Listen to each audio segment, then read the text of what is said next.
What's going on, everyone? Hope you guys are having a good one, and welcome back to another Buzz Beat. This is Richie, and I'll be joined by Darian today, whose video is not working if you're watching on the video version, but he is here. I'm joined by Brian as well, as we will be taking some time today to tier all the players on the Hornets roster. We're going to rank them 1 through 15. I know there's not 15 players on the roster, but we've got KJ Simpson added in here. He's on a two-way, but we'll get to that shortly. Before we begin, if you haven't done so, consider putting your email into our BuzzBeat Plus database at buzzbeat.substack.com. By doing so, you're going to get our post directly into your inbox. And if you ever consider buying BuzzBeat Plus, you will have that option of going monthly for $5 or an annual subscription, which is actually the better value, $35 for the year. So just consider doing that. You can just put your email in and have it as a free option. And then if you consider it later down the line, that'll be right there in your email. Brian, how's it going? Anything new with you? Not too much. Doing pretty well. I've done some traveling recently, which has been nice. Always good to get a little bit of downtime in the summer post draft, post summer league, and I've got a trip coming up in about a week and a half. I'll be heading out to New Mexico Wow. for a few days for a wedding and for some vacation time too. So also excited for that. How about you guys? Not a whole lot going on. School's around the corner. Enjoyed watching the Olympics. I know that's obviously come to an end. My wife really gets into that stuff. She has Peacock on 24/7, and now that that's over, we're now watching the Little League World Series, which is crazy to watch 12-year-olds on ESPN. But we get into that. Darian, did you get a chance to watch the Olympics? Did you have a favorite event? Yeah, I love the Olympics. My favorite event, actually, I've never really put much thought into it, but this year, one thing I found myself watching a lot outside of basketball was volleyball. I just really Yes. like it. It's very upbeat. I love the passion everybody shows. Like it's really, really fun. I really enjoyed that. And then this year, the track and field stuff, that was also something that I know I always watch, but this year I don't know. Maybe it's because I know more of the participants, but it really felt like I was really involved this year. So that was fun as well. Overall, I think everything I watched was entertaining. I don't think I've watched everything from when they did judo. I will say I did miss out on the break dancing, but I feel like as though I didn't miss much, which You saw the that memes, I'm might be a good sure. thing. So that You're was right. Other enough. than the memes, Yeah. Yeah, the Olympics were awesome this year. Like I really enjoyed it. I mean, it's hard to imagine the basketball being better than it was. Super Mhm. fun. Really enjoyed watching Team USA and yeah, getting to keep an eye on a couple of Hornets who participated in it as well. I guess this is where we can give a quick tip of the cap to Vasa Misic for his bronze medal with the Serbian national team in Paris. But enjoyed seeing the U.S. women win gold in soccer. That was really cool. Enjoyed seeing the U.S. women rugby team pick up a bronze medal. Really enjoyed. They were sort of like the first week of the Olympics, like one of the best stories. One of my favorite teams to follow. Swimming and track and field are always fun, and then gymnastics was amazing too, including Simone Biles. Like, what else can you say? But it was awesome, and the last two games that the Team USA men's team played in Paris were incredible, and I enjoyed the commentary of Noah Eagle, Dwayne Wade, and Zora Stevenson as well, an Elon alum who was doing sideline reporting for basketball at the Olympics. So very cool. Yeah, I thought those last two games against Serbia and France were very fun to watch. Us, Curry, not Seth, but Steph Curry, awesome job of just hitting timely threes. He was the one guy that kept the team in the game against Serbia until the second half came about. I thought Devin Booker was like the unsung hero of the team, just knowing his role, knowing when to hit shots when ball was swung his way. Like he didn't do anything that was out of the ordinary, but he also didn't make too many mistakes either. You're going to talk about LeBron, you're going to talk about KD, you're going to talk about Curry, but I think Devin Booker was very instrumental in them winning gold. And then to your point, Darian, volleyball for whatever reason, I think it's just like the back and forth nature of those matches Mhm. where it's so close for the most part. It's very fun to watch. You'll get match point, and then the other team will Mhm. tie it up, and it keeps going back and forth. Mhm. So I definitely kept in tune to those types of games. There's like some cool like some of the similarities between volleyball and basketball are fun too. Like it's not just like some of it is like the sort of like, aerial, um, above the rim, above the net type of play. But even seeing the way teams would sort of like disguise, who Right. putting it up for the spike, or like, are they going to spike the ball, or are they going to just sort of like, touch it over the top of the Yeah. net? Some interesting sort of comps to the NBA. If you think about how, pick and roll passers try to disguise whether they're going to shoot the floater or go to the lob, to the dive player, to one of the guys cutting to the rim. So some similarities between the two. I feel, in like, I don't want to get too far ahead of ourselves here, but Brandon Miller played pretty well with the Team USA, with the select team, and some of the footage from Vegas of them scrimmaging against the eventual gold medal winning USA team. It looked like Miller played pretty well. So it'd be interesting to see if like he's a guy that's potentially in the mix in 2028. Maybe he might be on maybe he's not there yet or whatever, but I kind of could see Miller being a guy that has like a Devin Booker style role, within Team USA, right? Sort of like slots into the 3-and-D, guard or wing spot. And he showed right away playing with the Hornets last season that he could, be the guy that's like, spotting up, making the extra pass, like before he sort of started to like take on more, a larger share of the offense. So I don't know, maybe just something to keep in the back pocket for a few years from now. And that's kind of my favorite part about the Olympics, specifically with basketball, of course, is watching. I like it when we do have all the stars because someone does have to adapt and change their role. And it's always interesting to see who it is. And then also it's always interesting to see how do they play going back when they return, of course. Of course, I don't expect Devin Booker to be what he was playing, because his role's completely different. Yeah. But I do want to see maybe in game 6 of the Western Conference semifinals, and they're going against Dallas again, will we see that Devin Booker, as opposed to trying to before in years past trying to go bucket for bucket with Luka? Maybe he's like, give me Luke, you know what I'm saying? So it's things like that. I'm interested to see. One thing I will say is players like Drew Holiday, Derek White, they prove their value because it doesn't matter. They show that it doesn't matter who they're with. They're the same player, and it's just as effective. What Drew Holiday was doing for Team USA is the same thing he did with Giannis. Is the same thing he's this past year with Jason Tatum, Jaylen Brown. So I think that as much as the playoffs showed how valuable role players are, I think that showed as well. I mean, granted, those are the definition of role players. Yeah. So you're not always going to get that type of output, but it's just interesting to see that no matter where they are, they're the same person. And honestly, I couldn't say that just because they're playing with LeBron and Steph that their role was diminished or their output was devalued. It was the same. Like it was just as beneficial for Team USA with all these stars as it is with the Celtics, which I guess is the closest thing in the NBA to Team USA with all those players. Mm-hmm. Yeah, I wonder how Tatum's going to adjust to his bench role with Team USA back to being. All right. Before we get into the tier maker and we tier the Hornets roster, let's get to one listener question here from Regulator at Captain Regulator on X. Which is more likely after 20 games, a 10-10 record or a 5-15 record? And off of that, what would be your playoff or tank plans with both of these in mind? So if I had to put money on it, and Brian and I were talking about this, like actually, if you had to put money on it, it'd probably be somewhere in between. But actually, take one or the other. I think I might lean towards the 5-15 direction, mainly because of the history of previous seasons, maybe the pessimism that surrounds this team in recent history.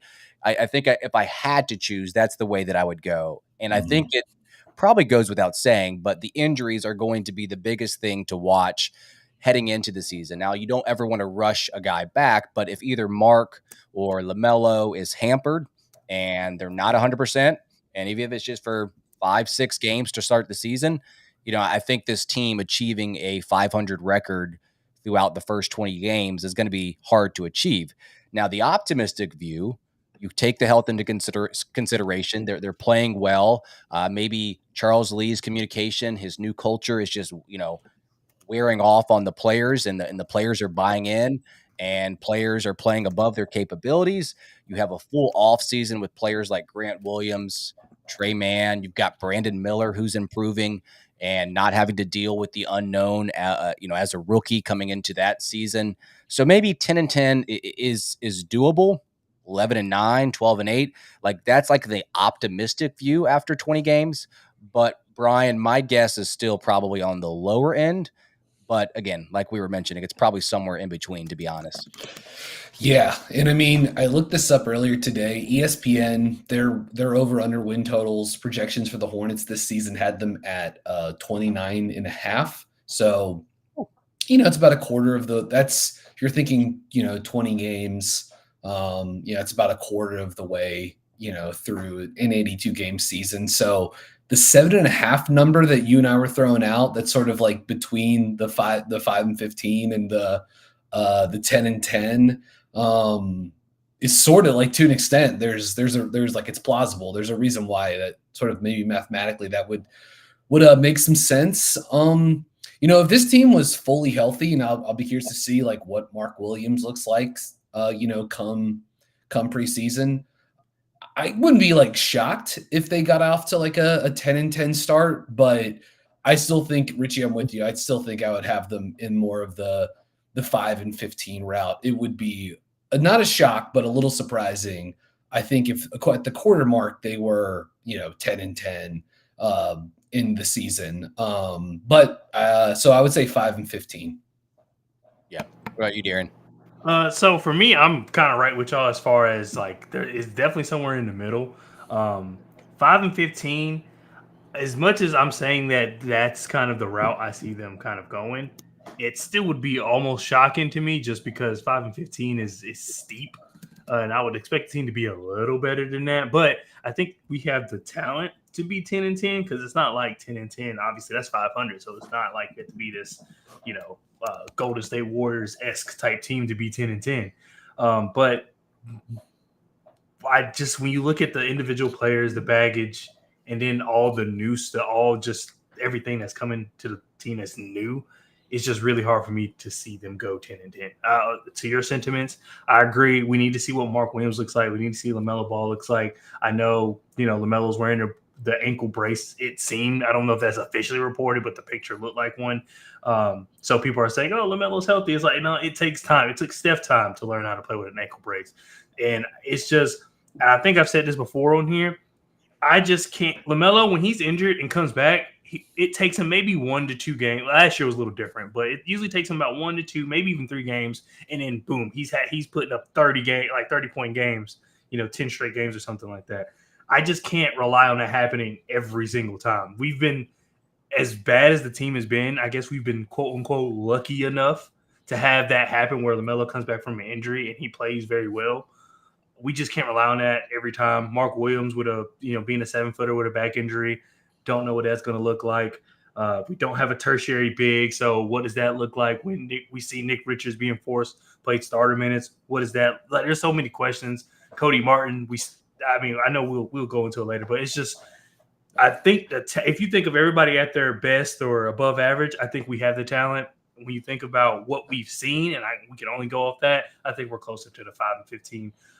But I will say, even though it doesn't matter, I don't think it will be a bad 5-15 where we have losses. We have 20-point losses to the Pistons and we're losing to the Trailblazers I don't think it's going to be like that. My hope is that if we are 5-15, there might be a couple blowouts in there, but for the most part, it's going to be, we just didn't have it. We just didn't have the talent. This is where hopefully this season, I hope to look at saying, okay, that's a basketball reason we lost the game. That's something we can work on. Because before it's been, we're missing half our team.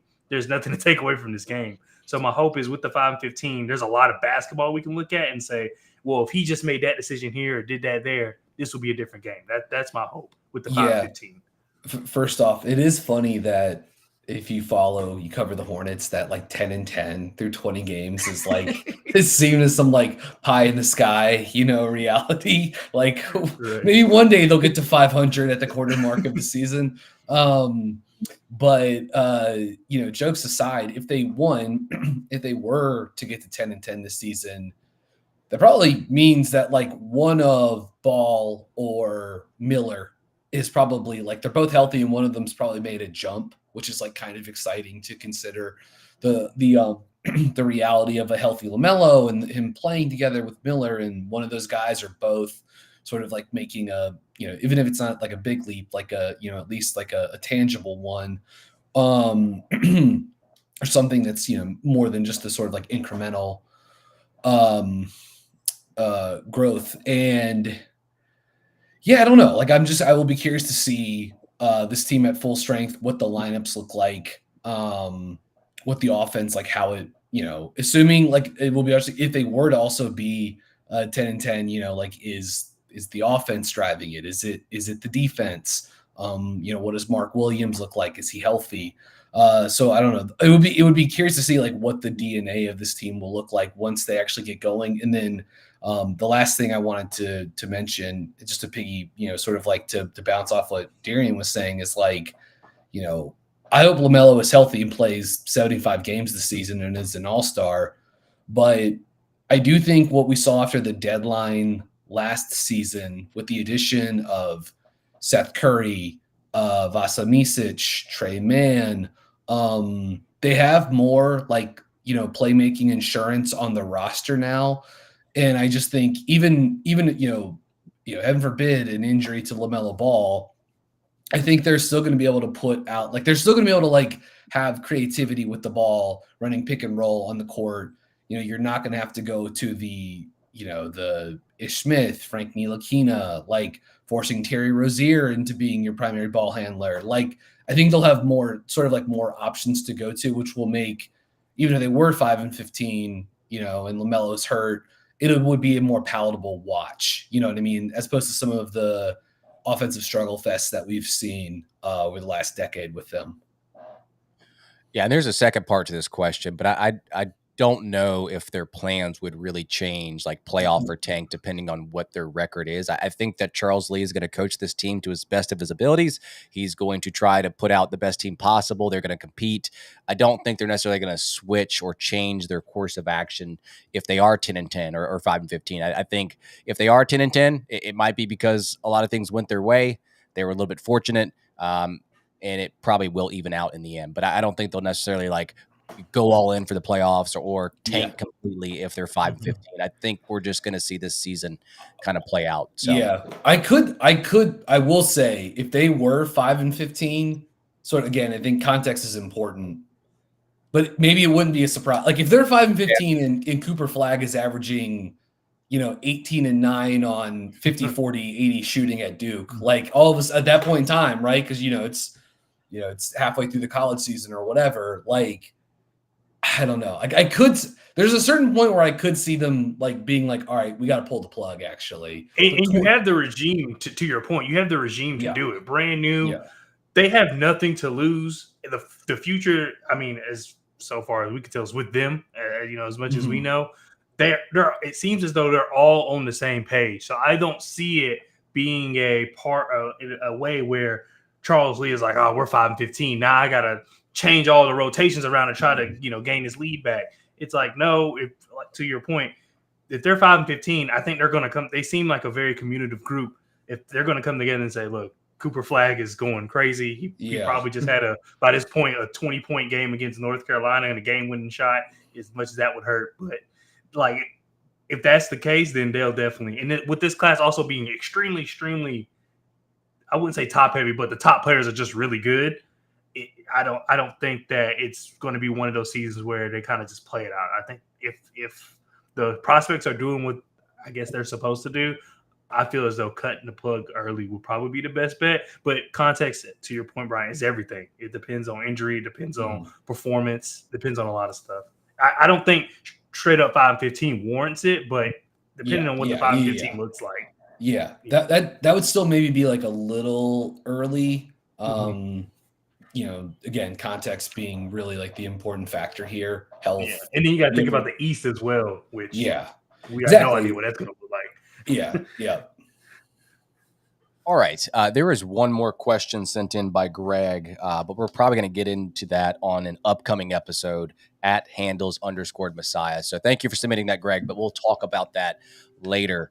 We're going to go ahead and I'm going to share my screen here on tiermaker.com, which I'm sure a lot of you guys are familiar with. And as we have here, we've got 1, 2, 3, 4, 5, 6 categories that we're going to take each individual Hornets player. We'll talk about it between the three of us and place them in a category. So the top tier category is a potential multi-time all-star player. Do we see that in the future of any of these players? We're going to put them on the top tier. After that, it's high-end starter, maybe top 3 guy on a starting team. Depending on, if it's the Hornets, it might be a top 4 guy. It's really dependent on the team. You have low-end starter, a guy that probably is the 4th or 5th starter on a team, maybe, is seen sometimes as a guy that comes off the bench. Then you have the playoff rotation bench player, a guy that may not start, but should see time within the top 7, 8, 9 players. And then you've got a guy that we're thinking, okay, minimal role. This is the second to last rung here, a guy that probably shouldn't get a lot of playing time this year. It's really going to be spotty minutes for this guy. And then we have a bottom rung where it says G League material. And these are the guys more specifically for this upcoming year that, probably going to be stuck in the G League. Next year, it might be a different question altogether, but this is specifically for like the upcoming immediate future. And what we're going to do is kind of go one player by one player. I don't really have a specific order. I can just take any of these images down here and we can kind of go from there. So we'll start with Grant Williams. We'll get our kind of thoughts on Grant Williams and then kind of go from there in terms of what category. So for me personally, I think Grant Williams on this team is perfectly fine coming off the bench, and I probably would pencil him in as the 6th man for now. But as far as this tier maker goes, I do think you can make the case that he's probably maybe a low end starter on the Hornets. I just think with the way that Miles Bridges is within this rotation, you might expect him to start. Very versatile guy, Grant Williams. He can do a lot of different things on the offensive end in terms of playing inside out or outside in. Very much a connective piece, a playmaker. And then on the defensive end, he's like your typical communicator. He's your typical tough guy, and he's going to be the glue guy that you think about with this team, whether that's as a starter, whether that's coming off the bench. So that's my initial thoughts on where to place Grant Williams. I'm kind of teetering between low-end starter or a playoff rotation bench player. I think he probably fits more the low-end starter, Darian. But I think with the Hornets team, because he is totally fine coming off the bench, I think that's probably where we're going to see him start off with. I like him there. It makes sense. I think we know rotations change, especially, in the playoffs. So I wouldn't be surprised seeing Grant Williams, become a starter in some way, shape, or form. Even though to your point, like you said, maybe more of a 6th man, but plays a lot of minutes. We'll see just how it turns out. But I think that our team has the versatility to kind of support this. It's not, when I say the versatility, I don't mean like we just have quality all throughout the lineup, but we do have some players that can kind of move around, and Grant Williams kind of being the star of that when it comes to being versatile. So I definitely see it in playoffs. The game is slower. You're going to need communication. You're going to need to vet leadership. I know people on the internet like to talk about Grant Williams and how, he didn't do anything for the Celtics, even though he was in the finals there, of course, but we're the Hornets. I hate to say it that way, but it's completely different. So I definitely see it there.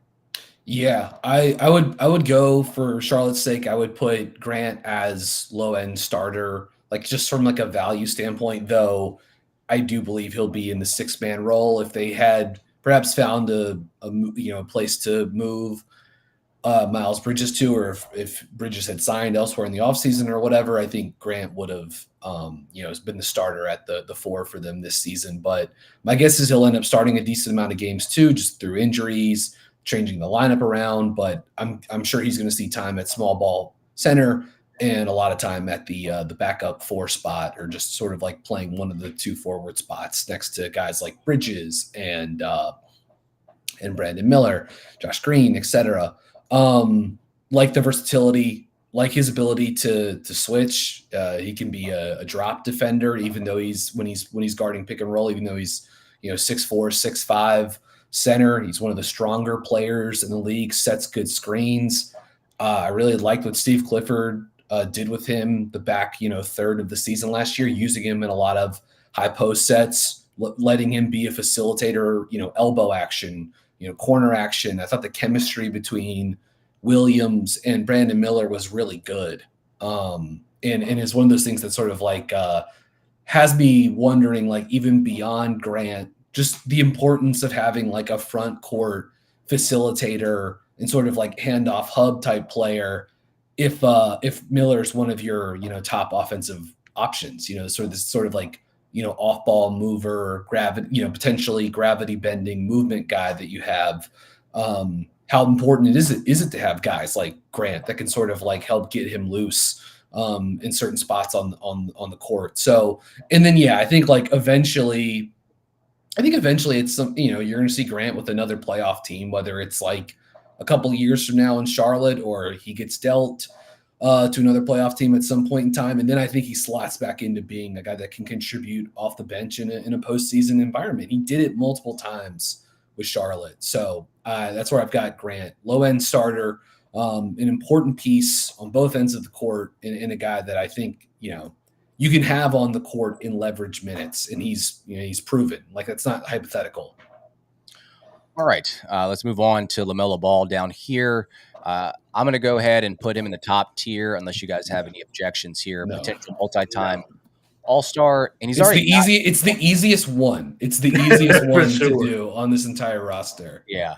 It's kind of ironic that he actually got in as an All-Star because of an injury, but but he played well that season, and I think he can replicate, what was that, 2022, 23, or was it 2022, 23? It was 21, 22. It was his second year. That's what it was. Yeah. That's what it was. But age 20 season, he was an All-Star. Yeah. Crazy. Just his overall impact on both ends of the court. Obviously, offensively is where he shines the most with his playmaking, his shooting, whether that's on ball or off ball. He has the ability to kick and drive and kick, I should say. I think he needs to finish a little bit better around the rim. And I think that's just something that's just probably not going to maybe ever come because of the physicality with him. I think defensively, he's not great as a point of attack defender, but I don't think he's a zero by any means on that end. But when you look at the East, like, there are some good guards, Brunson and Donovan Mitchell and Halliburton, but there is a path for where this guy can be a top 4-5 guard in the East, and he's going to be in consideration for his second All-Star appearance. So, as you guys were saying, I do think this is probably the easiest one to place. Yeah, I feel like with LaMelo. Oh, go ahead. Just real quickly, I mean, had a great season scoring out of the pick and roll last season when he was healthy, when he was on the floor. The height, 6'7", the passing vision, either in the open floor or him, picking out cutters out of the pick and roll. His ability to shoot off the catch, to shoot off the dribble. I think he can continue to improve shooting off the dribble. I think that overall just helps his his offensive game. I don't think he's ever going to be an amazing, just sort of like one-on-one scorer, unless it's really like him getting to his pull-up or his step back. I'm just not sure he's got quite the strength to just like sort of like, or the just like outright speed to sort of like always win one-on-one. But it'd be interesting to see if that's another place where he can sort of like scoop up some efficiency on that side of the floor. Has not been a great isolation scorer in the NBA, but I just think with that shot, especially if you can continue to improve it off the dribble, maybe sort of like, geek out some of these coverages a little bit more, and then that opens up more passing reads. So for me, for LaMelo, it's just like stay on the court, be healthy, and just like continue to become a more patient pick and roll operator. Trust your talent, trust your teammates, and get stronger and use that as a tool towards getting to the rim more, getting more foul shots. I think he absolutely, he's already got one All-Star appearance. So he's halfway there for this benchmark, and I think he's got the ability, and will probably make multiple All-Star games throughout his career here.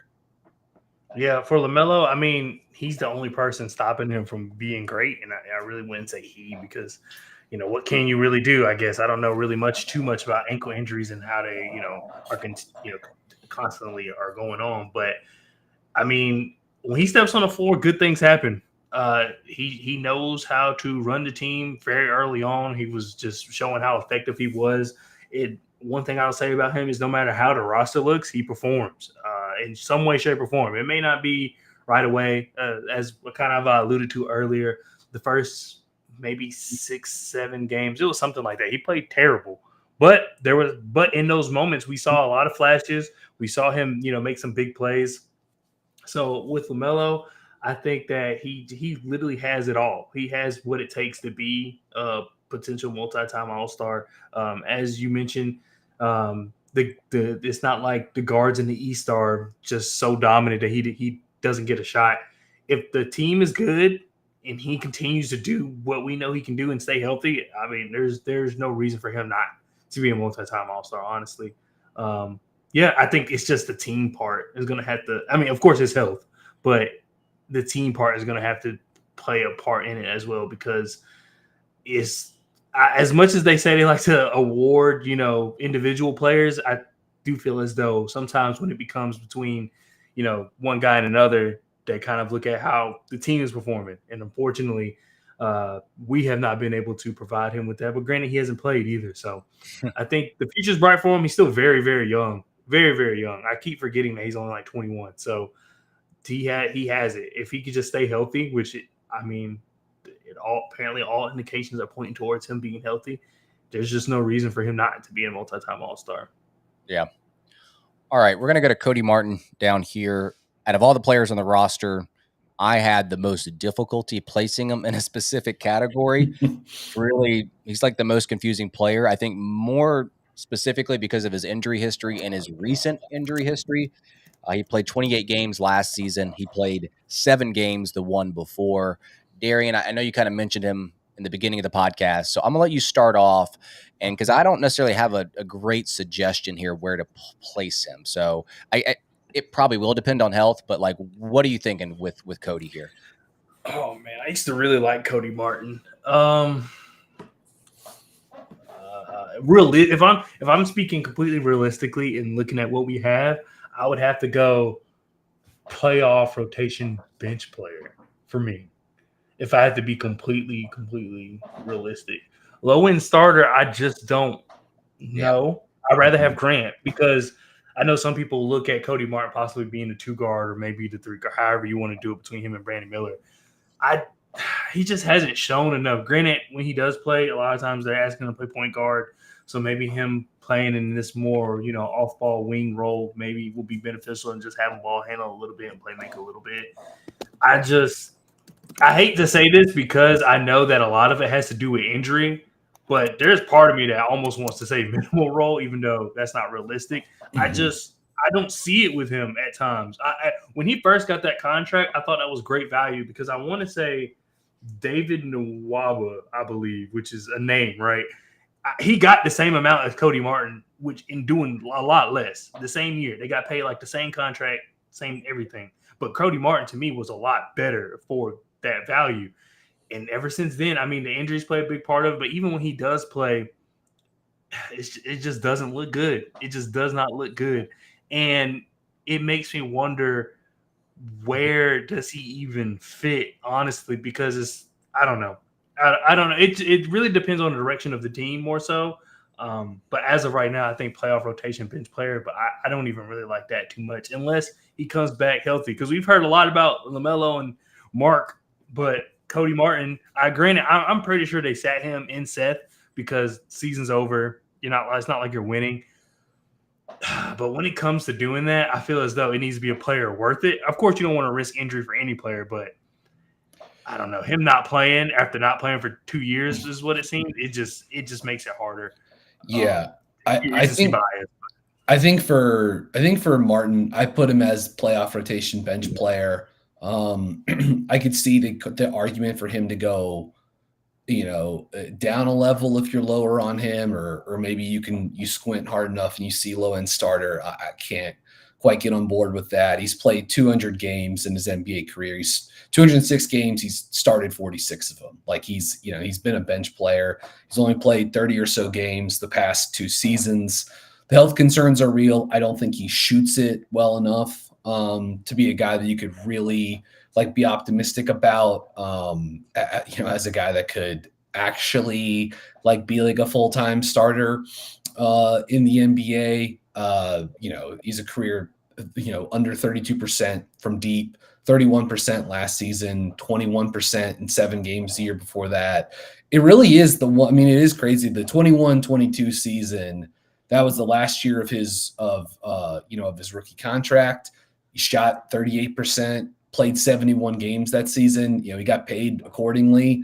If you could get back to that version of a player, then you're like, you really have a guy that could help a playoff team out, or could even, again, like maybe on certain nights he can start for you, whatever. When he's on the floor, he plays hard. He can, credibly guard a few positions. He makes winning plays. Not really like enough of a ball handler, though he can do some, second side pick and rolls. And when he was healthy for a brief stretch in the middle of the season this year, Charlotte used him as a primary ball handler, sort of out of necessity to an extent. But so it's like he can do a lot of stuff, but like really for a guy like that on the wing, like I'm not sure he shoots it well enough, or really has proven over the course of 5 seasons now that he can shoot it well enough. But I've seen him do enough winning plays. There have been enough coaches that, whether it's James Borrego or Steve Clifford, that have liked him, when healthy, and have sort of like spoken, sung his praises.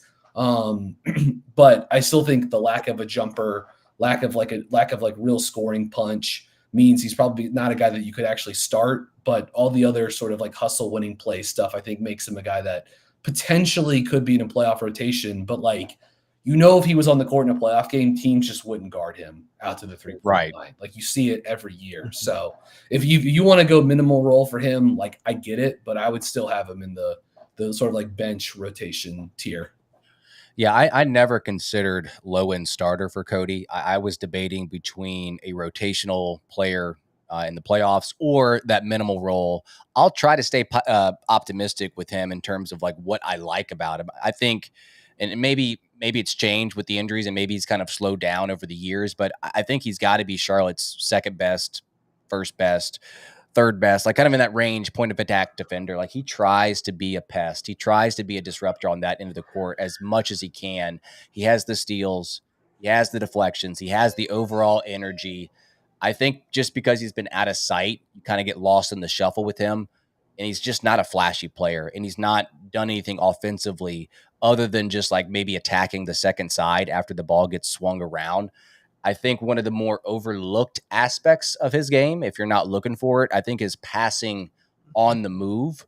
Like he's very good with those dump off passes. Darian, you mentioned the idea of like maybe operating with the ball in his hands, and they've tried that earlier in his career as a point guard in summer league. That's just not the role for him. But he can make the right pass after the ball has been swung around, and he can kind of get downhill. But to Brian's point, like they will play him out of playoff games because he can't shoot. So if he's just hanging around the outside on the wing or in the corner, it's not really doing much. Got to use him as a screener, got to use him as a cutter, but also you got to make the most of those opportunities on the offensive end. So we will keep on moving here because we are a lot of players left to go here. Mark Williams, Brian, I'll let you start off with him. Tell me what you like about him and where would you place him? Yeah, I'll go high end starter for Mark Williams. Stinks that his second year was pretty much a lost season, but can be a good drop defensive center. Has shown some mobility and some scheme versatility, guarding pick and roll. Can be an explosive finisher out of the dive game. They've dabbled some with him in 5 out and some at the elbow. Haven't seen a lot of that. So I'd be curious to see if we can maybe squeeze a little bit more. That to me is sort of like one of the next things for him if you could get to it offensively. But the rim protection is good. The offensive rebounding is good. Um, Again, I could see like a case for him to maybe, if you want to argue, like a lower end type starter, Yeah. because he doesn't shoot. He's not the switchiest five. He's not a great passer. He's not like a proven, never has been, even going back to Duke, shown much as like, or anything really as like a short roll guy. There have been flashes in summer league or with Charlotte, but it's not a reliable thing. So you put him on the court in certain situations, like what's he doing offensively other than, screen roll and trying to, like, get on, mash dudes on the glass? That is still like a valuable, set of skills. So, and he's still very young, and I think the defensive impact and rim protection is enough for me to sort of still buy him as like a plus starter. But if you guys want to put him towards the lower end starter, like, I wouldn't push back too much on that. But I'll still have Mark Williams high end starter. Yeah, I debated between high end and low end because there's still a lot of unknowns with him because of this past season and, having not played after the new year. And it's kind of hard to project maybe where he'll be in future seasons because of that back injury. I also don't ever think that shot will come around. Like some people are kind of like holding out hope that it will. I just don't see that as part of his game, which is okay. I mean, that Yeah. doesn't have to be a part of his game for him to be an effective player or a high-end starter. But, he's obviously going to eat up the paint defensively. He's shown some flashes with like nimble feet here and there on the perimeter when it comes to late shot clock situations. And offensively, you just kind of know what you're getting out of him. A very defined role. You know what you're getting out of him in terms of a pick and roll big. He plays that role very, very well. And I made a mention of this today, but I actually think the next element of his game that he needs to strengthen is actually his passing. Like, not saying he shouldn't worry about the shot, but like focus mostly on the passing. When you've got Ball as your lead guard who can attempt shots from 30 plus feet, and you've got a lot of these hard hedges and doubles that are coming LaMelo's way, you leave Mark in these situations where he has the ball on 4-on-3 situations, and he's got to make the right play. He's got to make the right read. And you want to punish teams when they send two players LaMelo's way. So I think that's the next element of his game, where if he had that in his game right now, I'd feel more comfortable placing him in the high end starter. I think he could get to that point, but I debated Darian between high end and low end starter. Where did you have him? I did too. He, to me, is probably out of so far, the most gray area player, just because he could be low end starter, could be high end starter. Oh man, I think I would have, for our team. I think I had to go high end, Right. but I can't really argue the low end. I will say what Mark Williams has done, even his very limited amount of time, is that he has made the Charlotte Hornets center position at least commendable, where you don't feel as though they can bring someone off the street and replace him. It's not going to take a Jokic or Joel Embiid to replace him. Like, it can't be someone who's not as good as those guys, of course, to replace him. But you also just can't get anyone and say, okay, you're our new starting center over Mark Williams. So Yeah. in years past, I felt as though that's what our center position was, which was I almost could bring anybody off the street and get similar production. So I think that having Mark Williams is at least it raises the floor. I don't know if it raises the ceiling, but I feel as though it raises the floor. And with currently what we have with the team, I don't think it's too bad. As far as, I mean, when you look at our group of guys, he's one of the better players. So I think that I would go high end just because of what's around him, Yeah. and what he can be. But as far as if anyone were to say low end, there's literally nothing I could say to stop them. Yeah. It makes sense. So he's a low end, high end starter. That's what we'll call him. Right. Perfect. Yeah. All right, we'll speed this up because we still got a lot of players here. So Brandon Miller's next on the list. I think that he deserves to go in the same category as LaMelo, but maybe just like a slight degree down. I actually like his archetype more than Ball's archetype, but just because he's entering his second year, I'm going to put him a rung below Ball, but still in that same category as multi-time All-Star. The upside is there, the foundation's there. He's got the movement shooting, he's got the mid-range shot. I think he just has a natural instinct to score the ball. And I think that's going to help him in years to come in terms of, getting eyes on him for being an all-star participant. And I think with his strength, which he is very much aware of, that's going to help some of his deficiencies, like Mhm. finishing at the rim, giving him a stronger base if he gets pushed off his path, because he does have a little bit of a loose handle. So the path to him getting multiple all stars really isn't too far fetched if he can just, improve those little things along the way. So I'm going to put him Yeah. in that category, Brian. Yeah, absolutely. Not sure Brandon Miller is gonna be like a perennial all-star, where he just makes like 5 straight or 6 Right. straight or whatever. But I could see him making, 2 or 3 and sort of like constantly being in the conversation for it. You nailed it, Richie. Get stronger, continue to like work in the mid-range, but take more threes. All of a sudden you become a little bit more efficient player. That's going to open up some more passing reads. And I think it's just going to be good for them to keep finding pieces to put around Miller that can help him, like we talked about with Grant Williams. In a full season of having a guy like LaMelo that could also set him up would be great. I'm curious to see like where he is as a passer and a playmaker. Like, does he get downhill a little bit better this season? Does he finish more through contact? He obviously had a nice season scoring out of the mid range, and he's got some tricks in the pick and roll. But just like, what are sort of like the next steps there? Because like that's gonna have to sort of like to get to all-star status, like you've got to be like pretty good at doing that type of stuff. And then obviously he'll have to shoot the hell out of the ball too. But off to a good start with that, and he's shown that he can get up looks from deep in a bunch of different ways in a bunch of different sets. So I'll say Miller, multi-time all-star. Again, I don't see him as like a perennial guy, but I could see him being someone that makes a couple throughout the course of his career into his prime. I agree. I see him being a multi-time All-Star. One thing I really like about Brandon Miller is that I feel as though everything coming into this last season that I had questions about, I was able to see flashes of. And it doesn't always mean that it was over a 20-game stretch, 10-game stretch. Sometimes it was a game here or there. But it did show that he was able to do it. And considering the lineups we had with him, I felt like that's pretty impressive. To be able to do so, especially as a rookie, especially with just so much surrounding the team last year, outside of just injuries to our two key main players.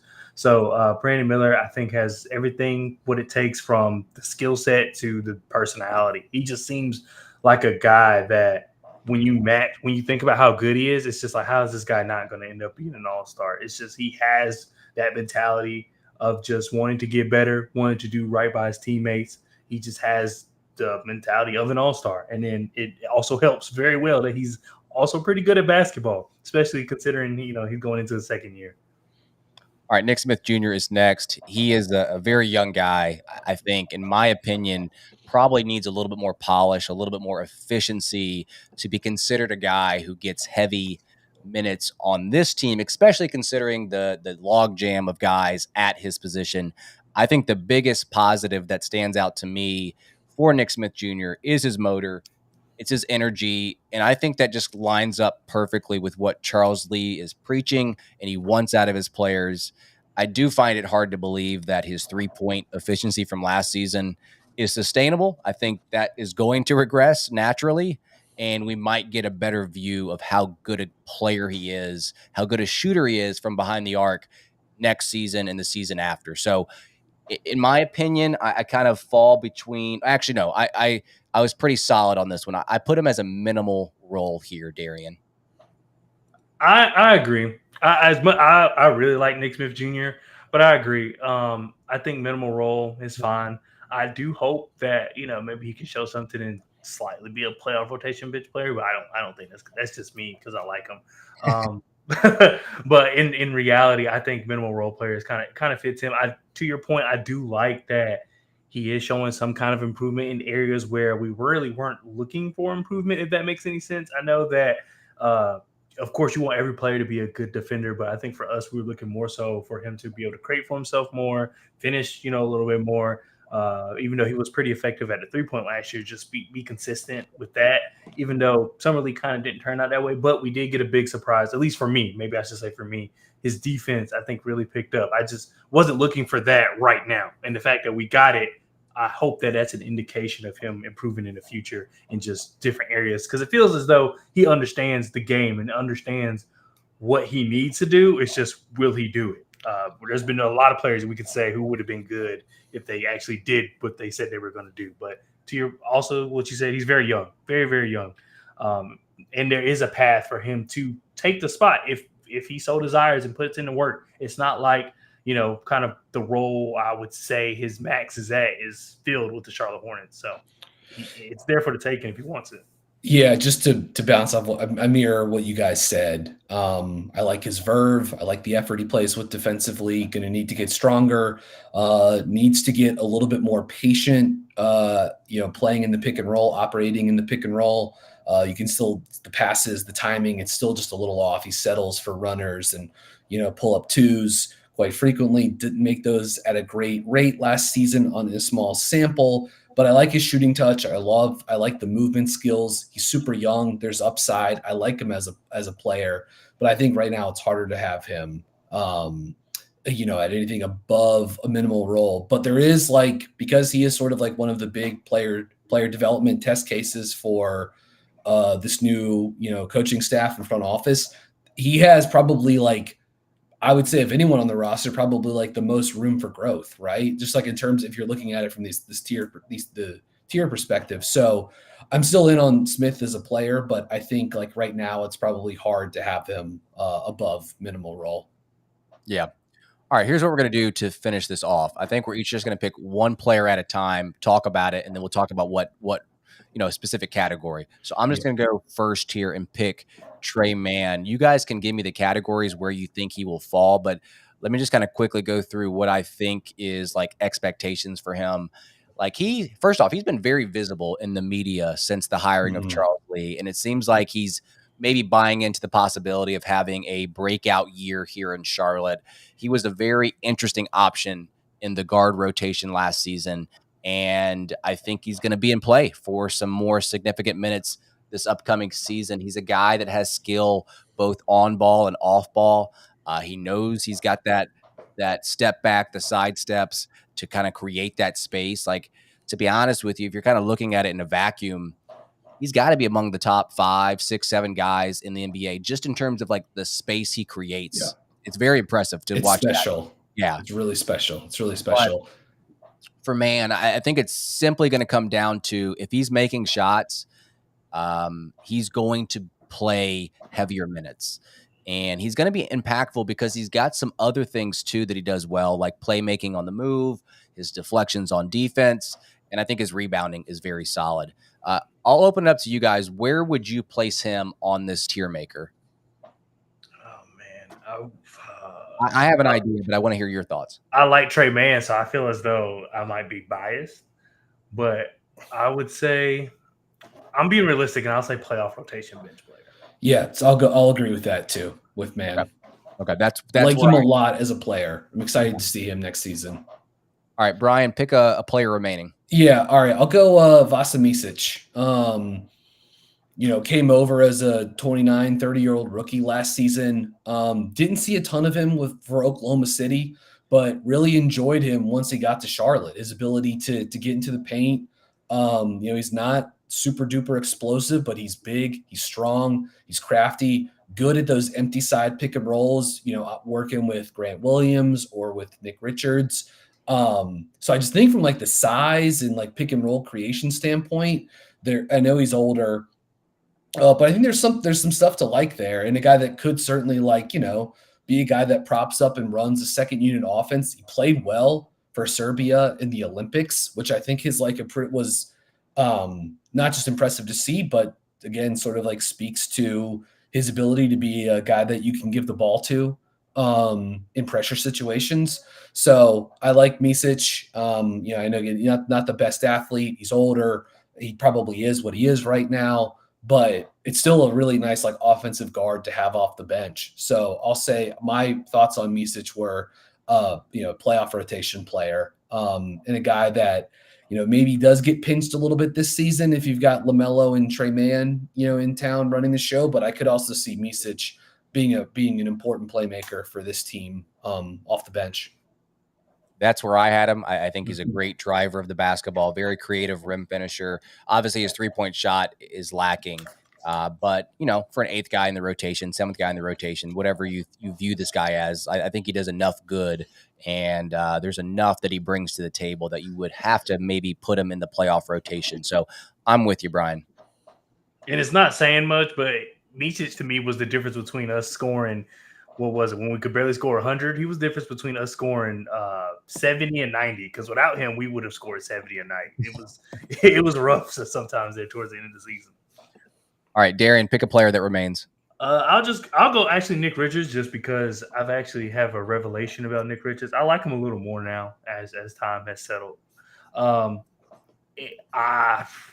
would honestly, this could be too much, but I honestly would say low end starter based on our roster, only because I could see there being, unless another big comes into town, I could see there being times where they feel like they might have to go to Nick Richards over Mark Williams. If Mark Williams is dealing with back injury, that's the only reason. Other than that, I mean, you know how I feel. I feel better about him, but I'm still not great about him.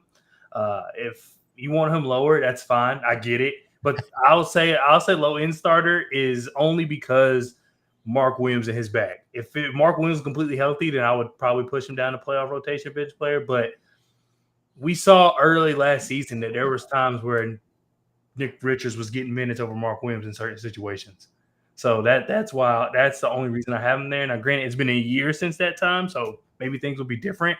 So thinking back to last December, that's probably the best I got.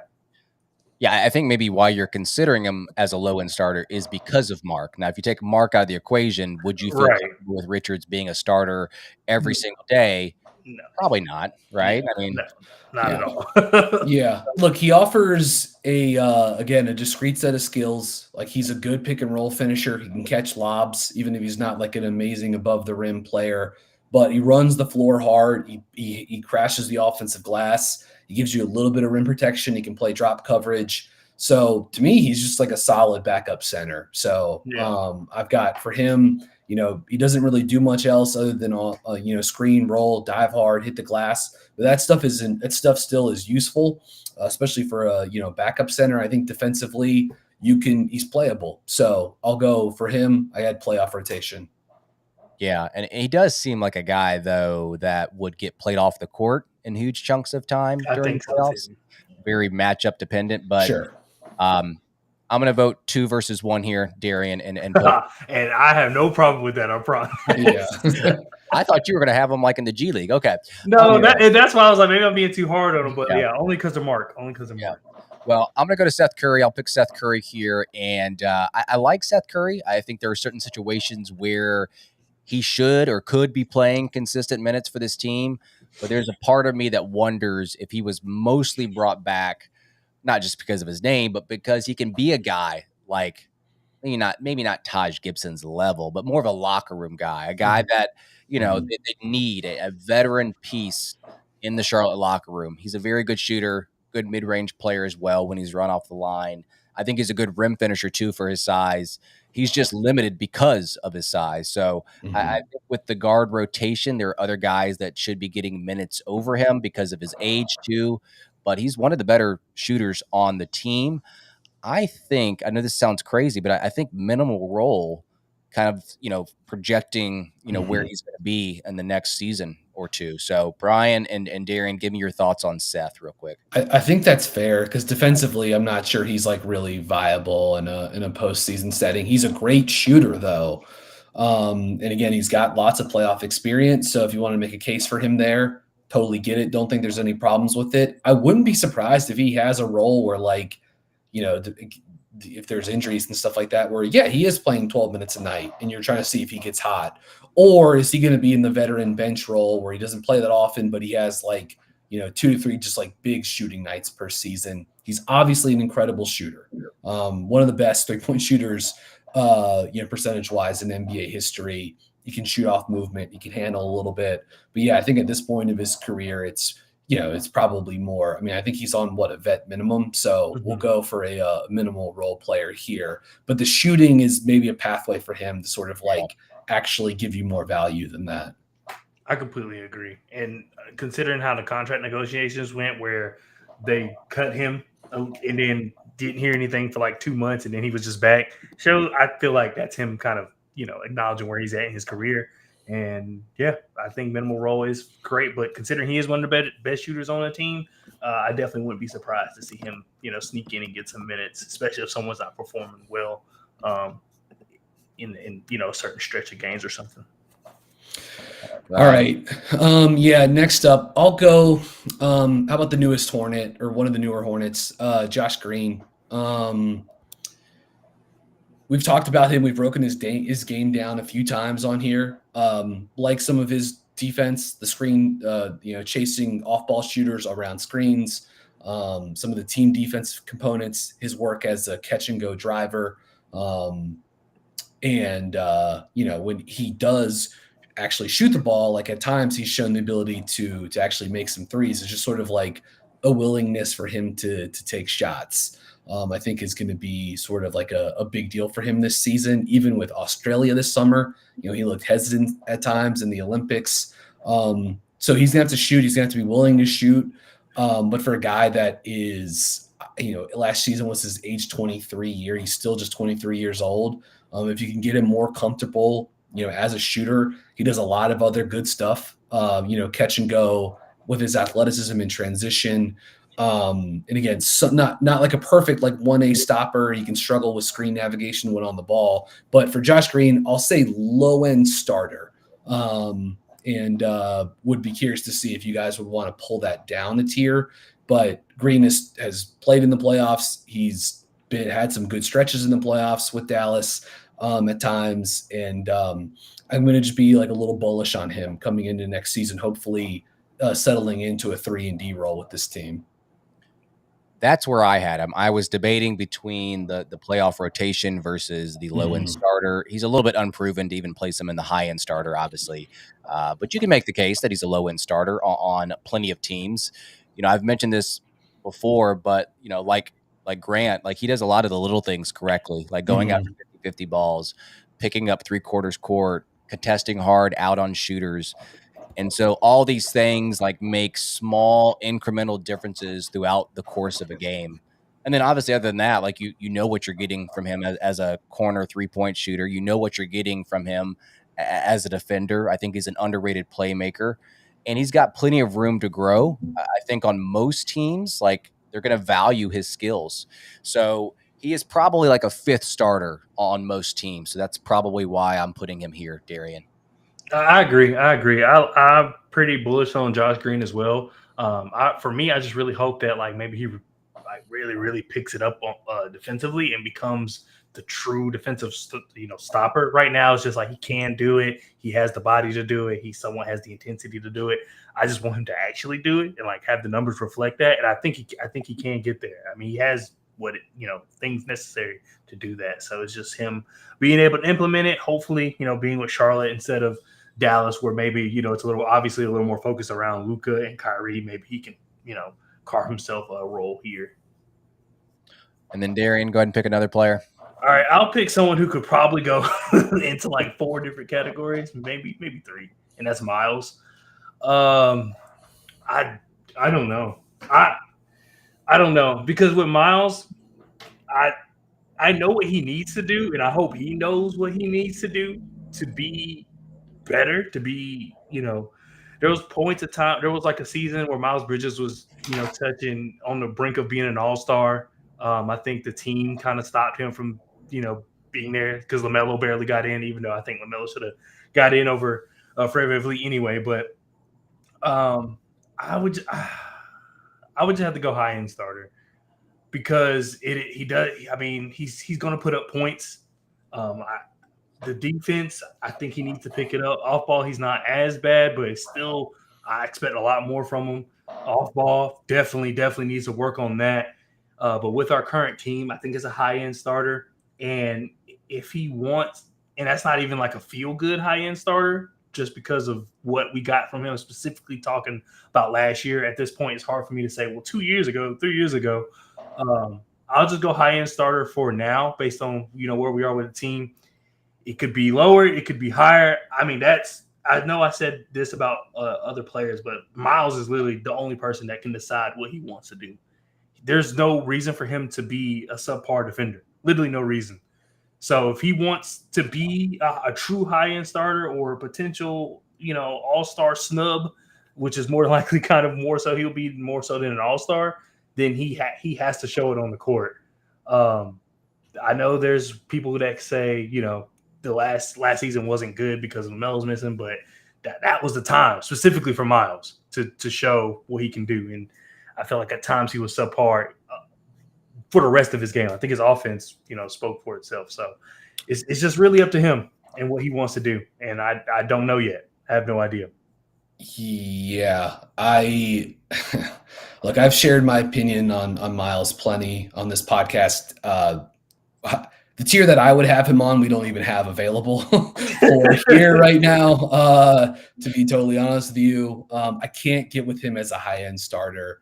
I don't think he's a winning player. And for me, they got to knock him down a peg. But I'm not going to push, I'm not here to argue for or against this guy all that much. So you guys can settle it. But yeah, I do feel like he's high end speaks.